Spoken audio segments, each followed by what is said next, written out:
Do you get nervous when you got to ventilate a pediatric patient? So do I. Let's talk about it. All right. So when we start talking about supporting ventilations in the pediatric patient, one of the first things that we need to talk about is positioning, right?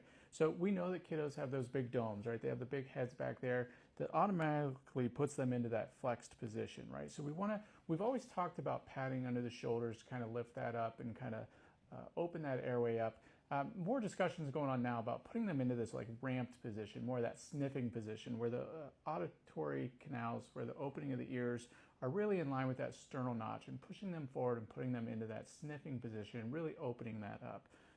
So one of the other things we can talk about is jaw thrust, right? So just this simple maneuver of jaw thrust, lifting up that jaw and kind of opening that space up and lifting that big floppy tongue up out of the way. You'll be amazed at some of the little ones, how beneficial that is, just opening that airway up and giving them that little bit of support, and then all of a sudden you'll see they can just breathe a lot easier, just opening that airway up. All right, so when we actually start talking about supporting ventilations in a pediatric patient, we're using an ambu bag, right? So a self-inflating bag, so that when you squeeze it, it's gonna self-inflate, fill back up, and every time you squeeze it, you're providing a breath to your patient, right? Part of that is having the appropriate sized equipment. So this is a pediatric ambu bag, and then we have one of the smaller masks. This is actually a size 2 mask, but you want to make sure that this mask actually fits over your patient, over the nose and mouth, without covering up the eyes or leaving any big gaps. So we have to have appropriate sized equipment, right? Now, AHA talks about getting this good mask seal, right? So, and they recommend using that EC method. So you have the C on top, and then the E is the other 3 fingers. So the way that I think of that, I always think of a C to me, right? So when I look down at this, I want it to look like a C to me. I don't want it to be rotated around. I really want that pressure at the 12 and 6 o'clock on that. And then the other 3 fingers are just on that jawline, not on the soft tissue, pulling that jaw up into the mask. And then the 2 fingers on top really are just kind of holding that mask in place. We're not using those to slam that mask down. Most of the force there is just holding that mask on, and then the other 3 fingers are pulling that jaw up into the mask, okay? So now that we have a good mask seal, let's talk about how much I'm going to squeeze this bag and how often I'm going to squeeze this bag, right? So when we talk about how much I'm going to squeeze the bag, right, we want to squeeze just enough for chest rise. We want to just see that chest rise a little bit, knowing that we're getting adequate ventilation or respiration there. If we do too much, we can certainly cause a lot of damage in there, right? So put that in perspective. So the volume that's in this bag is about 500 mLs, being a pediatric bag. Your adult bags, depending on who is the manufacturer, could be 1 to 1.5 liters, right? So when we talk about the volume, tidal volume for a pediatric patient, right, is anywhere from 4 to 8 mLs per kilo, depending on whether we're talking neonates or pediatric patients. But a little one like this, if you're talking 4 mLs per kilo, and let's say that they're only 4 kilos, right? So 8-ish pounds. So you're talking like 16 mLs, right? So that's a heck of a lot less than this 500 mLs. So just enough for chest rise, right?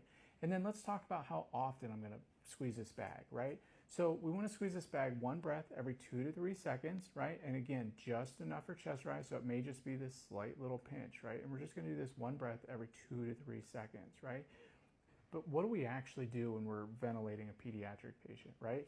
We match our own heart rates, right? We're amped up, we're nervous, so we're matching our own heart rates. We're just like, come on, we want this to work, right? But this is one of those times that we really need to take that step back. We need to take that deep breath. We need to focus on what we're doing. We need to make sure that we're supporting their ventilations, and we're not doing them any good if we're overdoing it, if we're over squeezing too much or too often, right? We're not helping them at all. So we really need to take our time, take that deep breath, and focus on what we're doing, right? This is one of those things where I say that we really have to set our pride aside, right? Like if we don't have a good mask seal and we're not getting good chest rise, like we need to adjust something, or we need to ask for help, okay? Or switch out and let somebody else do it that's maybe a little bit more comfortable or more experienced, right? So it's one of those things of just taking that step back and being honest with ourselves and honest with our crews that, hey, I'm not getting a good seal, or I'm not getting good ventilations here. Somebody help me out, right? So I mentioned that AHA recommends that EC method, right? If you have enough resources, and I know a lot of us work in resource limited areas, but if you have enough resources, another option is to do the 2 thumbs to the toes, where you have one person is doing 2 thumbs to the toes, and then the other fingers are on that jawline, again, not on the soft tissue, but on the jawline, pulling that jawline up into the mask. And my only job right now is to hold that mask seal, right? then the other person can focus on bagging, and they can worry about how often, right, and how much, and reducing some of that stress and workload, right? So if you're doing everything, oh, I got my EC method, I got my seal, how often am I squeezing, how much am I squeezing, am I getting good chest rise? Like, that's a lot of workload on one person when this is such a high priority intervention, right?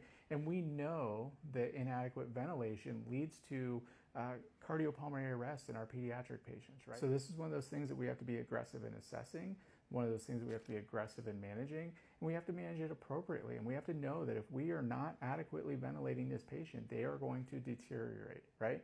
So we need to do whatever we can to focus on this and support those ventilations to prevent that patient from continuing on to cardiopulmonary arrest, okay? So again, making sure you have good positioning, you have good mask seal, just enough for chest rise, right? One breath every 2 to 3 seconds. All right, so that's a little bit about ventilating a pediatric patient. So make sure you comment any questions or thoughts you have, any suggestions on how that you get a good seal, and things that have worked for you. Let me know.